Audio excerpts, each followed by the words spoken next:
a kí wa kú ọjọ́ titun, a kí wa kú ọjọ́ tòní, a kí wa kú ọ̀sẹ̀ òní. Gbogbo ọjọ́ lọ́jọ́ Olúwa, gbogbo ọ̀sẹ̀, gbogbo oṣù t'Olúwa ni. Níwọ̀n ìgbà tí a sì jẹ́ tiẹ̀, oore ọ̀fẹ́ rẹ̀ kò ní já sásán lórí ayé wa lórúkọ Jésù Kristi Olúwa wa. Gbogbo àwọn tá a fi ń gbéra wa ró gbára níyànjú yìí kò ní já sásán. Ọ̀rọ̀ Ọlọ́run yóò ta gbòǹgbò, yóò fẹsẹ̀ múlẹ̀ nínú ayé wa bí a ti ń kọ́ wa lójoojúmọ́ bí ilé lórúkọ Jésù Kristi Olúwa wa. Ìwé Málákì orí 4 ẹsẹ̀ 6 wọ́n ní ó dáhùn sí mi fún mi pé Sẹ̀rúbábẹ́lì kì í ṣe nípa ipá, kì í ṣe nípa agbára, bí kò ṣe nípa ẹ̀mí mi. Ọ̀rọ̀ Olúwa tó tọ́ Sẹ̀rúbábẹ́lì wá nìyẹn fún ilé tí wọ́n fẹ́ kọ́. Lónìí a fẹ́ wo oore ọ̀fẹ́ Ọlọ́run gẹ́gẹ́ bí agbára fún ìgbàlà àti ìmúpadàbọ̀sípò. Olórin wa kan ní oore ọ̀fẹ́ sá ni gbẹ́kẹ̀lé mi, Jésù kú fún aráyé, ó kú fún mi pẹ̀lú. Oore ọ̀fẹ́, oore ọ̀fẹ́, oore ọ̀fẹ́ sá, oore ọ̀fẹ́ sá, oore ọ̀fẹ́ sá, oore ọ̀fẹ́ sá. Àwa kọ́lá ni àkọ́tà ọkọ̀ sọ wípé bóòlù lè ṣe tí a bá láti wò láti ìwé májẹ̀mú láíláí Genesis tó ìdíwé ìfihàn báwo lè ṣe tó dórí àwọn akọni ìgbàgbọ́, tó dórí àwọn ẹni ẹ̀mí, tó dórí àwọn wòlíì, tó dórí àwọn apọ́stù, tó dórí àwọn ọba. Báwo lè ṣe báwo lè ṣe ìyẹn ni pé àwọn nǹkan tí a ò yẹ fún, oore ọ̀fẹ́ a máa mú ká yẹ fún. Àwọn nǹkan tí ò tọ́ sí wa, oore ọ̀fẹ́ a máa gbélé wa lọ́wọ́. So tá a bá wá kíyèsí oore ọ̀fẹ́ Ọlọ́run gẹ́gẹ́ bí agbára tí ń bẹ nínú ìmúpadàbọ̀sípò, yóò ran ìgbàgbọ́ wa lọ́wọ́ púpọ̀ nínú ìrìn àjò yìí. Yóò sì jẹ́ nǹkan tí ó jẹ́ pé yóò jẹ́ ká máa pòǹgbẹ fún, tá a sì máa béèrè oore ọ̀fẹ́ sí, oore ọ̀fẹ́ sí, oore ọ̀fẹ́ sí. Ẹ bá wo ìwé Sákárà táǹkà yẹn, ẹ bá wo ẹsẹ̀ keje, orí kẹrin ẹsẹ̀ keje yẹn, yóò gbé òkúta lé orí téńté yẹn, yóò máa sọ pé oore ọ̀fẹ́ sí, oore ọ̀fẹ́, oore ọ̀fẹ́, oore ọ̀fẹ́ sí, oore ọ̀fẹ́, oore ọ̀fẹ́, oore ọ̀fẹ́ sí. Wọ́n ní kákọ́ lákọ̀ bẹ́ẹ̀, kákọ́ sọ bẹ́ẹ̀. Bàbá yìí sọ bẹ́ẹ̀ pàápàá àwa náà kó àwọn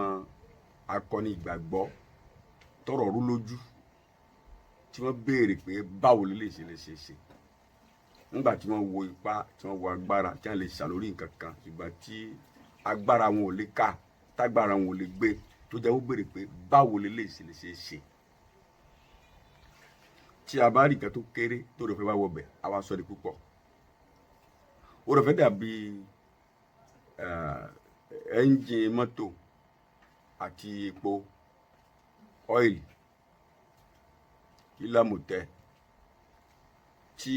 ọ̀gá bá dógùn, tẹ́ bá fi epo òróró sí àbí ọ́ìlì sí, ẹ rí i pé gbogbo tó dógùn yẹn yóò yọ dànù. Tí ẹ bá fẹ́ tú ìkankan àbí ẹ fẹ́ tú nọ́ọ̀tì kan, tí ẹ bá ṣe ẹ fi epo rá, ẹ fi òróró sí, ẹ fi ọ́ìlì sí. Ẹ rí i pé àwọn ẹ́ńjìn wa ohun tó nílò dáadáa láti máa jẹ́ kó ṣe dáadáa náà ni ọ́ìlì. So bí oore bá gbẹ́nu ayé ènìyàn, ìrìn àjò ẹ̀mí yóò le, á bẹ̀rẹ̀ sí complain, á bẹ̀rẹ̀ sí ṣàwáwí. Ẹni tó padà lónìí, ohun tó kù nínú ayé rẹ̀ lórí ọ̀fẹ́. Nígbà tó rọ̀fẹ́ bá sì wà, agbára ìgbàlà sì ń tẹ̀síwájú, ìjẹ́wọ́ ò sì ní yẹsẹ̀. Wọ́n tọ́lọ́ ń pe Gídíónì sọ ọ̀rọ̀ kan tí a fi rí pé oore ọ̀fẹ́ ni. Nínú ìwé Onídàájọ́ orí 6 sí 15, ọkùnrin yìí tá a pè ní Gídíónì akọni ìgbàgbọ́ ni. Ìgbà kò ríra rẹ̀ gẹ́gẹ́ bí akọni ìgbàgbọ́, kò ríra rẹ̀ gẹ́gẹ́ bí ajagunjagun, kò rí pé òun lè ṣe ohunkóhun. Oore ọ̀fẹ́ ló wá mi rí, oore ọ̀fẹ́ ló wá orí. Mo gbàdúrà tá a bá ti wá wa rí, oore ọ̀fẹ́ yẹn wá wa rí lónìí lórúkọ Jésù. Oore ọ̀fẹ́ yẹn mo ní yóò wá ọ rí. Kálò tí ẹ ti gbà, oore ọ̀fẹ́ yẹn wá. Bá a ti ń gbọ́rọ̀ yìí, oore ọ̀fẹ́ ni. Bá a ti ń sọ, oore ọ̀fẹ́ ni. Bàbá lè gbàdúrà, tá a lè gbà àwẹ̀, tá a lè, oore ọ̀fẹ́ ni. Ṣùgbọ́n oore ọ̀fẹ́ yẹn bó ti free tó, ìyá máa ń ṣì lò. Torí Ọlọ́run máa ń ti oore ọ̀fẹ́ sí yẹn gbà mí, téèyàn kàn mú tí yóò gé chakachaka tá a tiẹ̀ ní, tí ò tiẹ̀ ní wúlò rárá. Akọni ìgbàgbọ́ Gídíónì ló sọ fún ọ ní inú fámìlì Mọ̀nàṣe ó láwọn làwọn tòṣì jù inú ilé bàbá wọn sì ni táwa ní gbogbo fámìlì Mọ̀nàṣe ní àbíkẹ́ náà sì ni ebi Mọ̀nàṣe náà làbíkẹ́ Joseph bẹ̀tẹ́ bá wo kàtígórì rẹ̀ náà nísìnyí wọ́n ní sábà tó á mú ní orí nígbà tó di fámìlì tiẹ̀ náà nísìnyí ó láwọn làwọn tó wà lẹ́yìn bóun ló ṣe alẹ́ tọ́sí òun pé òun lòun ọjà ogun òun lòun ṣe ń bá wọn ṣáájú nígbà tó kan Dáfídì tó fi jọ sí Eliabu bẹ́ẹ̀ Abinadabu bẹ́ẹ̀ ó ṣe á jẹ́ pé àbígbẹ̀yìn òun tiẹ̀ tó pè síbẹ̀ gan kẹ́lẹ́ àwọn pé oore ọ̀fẹ́ gẹ́gẹ́ bí agbára tí ṣiṣẹ́ ìgbàlà àti ìmúpadàbọ̀sípò nígbà tá a wo Genesis orí 6 ẹsẹ̀ 8 Bíbélì pé Nóà sì rí ojú rere ó rí oore ọ̀fẹ́ lójú Ọlọ́run ẹ̀wọ̀n tí Nóà wá kọ́ ẹ̀wọ̀n tí Nóà ṣe inú wọn ń kọ́ bàtò àbí ṣíìpù lónìí ọkọ̀ ojú omi lónìí tí Nóà yìí yàtọ̀ torí kìí ṣe ojú omi lọ́kọ̀ tiẹ̀ sí ó sì léfò lórí gbogbo ìṣàn omi bọ́ba jẹ́ bá ká ṣíìpù bẹ́ẹ̀ sílẹ̀ tí wọ́n bá sọ sójú omi bó omi bá rọ̀ bẹ́yẹn bẹ́ẹ̀ mọ̀ bọ́yọ̀ lè dìde tí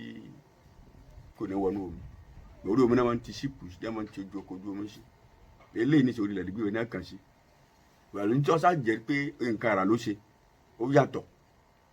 àyè iná táwọn yẹn sì ní lónìí fún ọkọ̀ ojú omi náà lónìí kí ṣe pé Nóà náà ní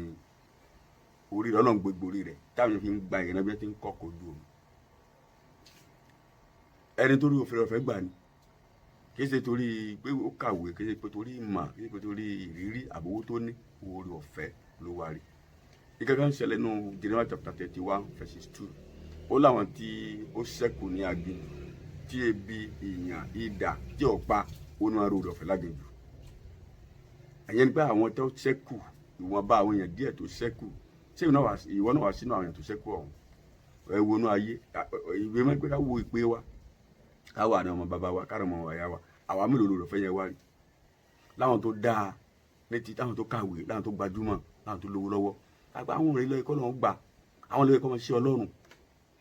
oore ọ̀fẹ́ àwọn díẹ̀ tí ìdá ṣẹ́kù láginjù wọn rí oore ọ̀fẹ́ náà káwọn náà fi wà láyé lónìí ni ẹ̀jẹ̀ tá a bá wọ ẹ̀yìn tá a wọ ọgọlọgọ ẹ wá yé koro tí kò ń gbà yẹn lọ́gbà tí afẹ́fẹ́ ń gbá ìjì lọ tí ìjì ń gbá koríko àbáwọn ìràwé lọ bẹ́ẹ̀ náà làbá wa pọ̀ tó àtàwọn apáṣọ láwọn ọdún tó kọjá lọ ìtọ́jú tàwa ń bẹ̀ náà oore ọ̀fẹ́ ló dá wa náà sí agbọ̀rọ̀ sí oore ọ̀fẹ́ yẹn lò Apostle Paul sọ kankan nù Kọ́ríńtì kìíní orí 15 láti ẹsẹ̀ 9 Apostle Paul ní òun lòun kéré jù náà àwọn apọ́stù tí ó sì yẹ ká máa pè òun lápọ́stù rárá torí inú níbi tó ṣe sí ìjọ ṣùgbọ́n òun jẹ́ ohun tóun jẹ́ lónìí nípa oore ọ̀fẹ́ tí a fi fóun oore ọ̀fẹ́ ńlá lè fi dáńtí Ọlọ́run fẹ́ ká dà oore ọ̀fẹ́ láfi jẹ́ ní Ọlọ́run fẹ́ ká jẹ́ nínú ìparí Málákì orí 3 ẹsẹ̀ 6 ó ní mi lura kò yí padà ńlá ṣe pa ẹ̀yàn ọmọ Jákọ́bù run ìyẹn pé tí ń pa àyàn ń bẹ láàrin wa ń bẹ ládùúgbò wa bó yí wa ká ṣùgbọ́n nítorí oore ọ̀fẹ́ tá a rí gbà là ṣe pa wa run oore ọ̀fẹ́ ìgbàlà Jésù ẹ má jà sí lò àkókò oore ọ̀fẹ́ ní tó bá yá á tilẹ̀kùn oore ọ̀fẹ́ yẹn tí o tiẹ̀ ní sẹ́pà ń gbára níyànjú bí eléyìí mọ́ àtẹ̀rà yẹ ara yìí o àrígbà àlèṣe o kò tiẹ̀ ní káyé ẹ̀ mọ́ kákòyà tó dé ẹ̀jẹ̀ àṣẹ ọ̀fẹ́ yẹn tójò bá rọ̀ náà máa ń gbomi tójò bá ti dá ẹ bá gbé ládùúgbò wa ta àwọn alátòkà kan wá wọlé kọ́lọ̀ ń kó náà wà lọ́wọ́ ọ̀rọ̀ Kristi kò tó fún wa ní orúkọ Jésù Kristi Olúwa wa àmín.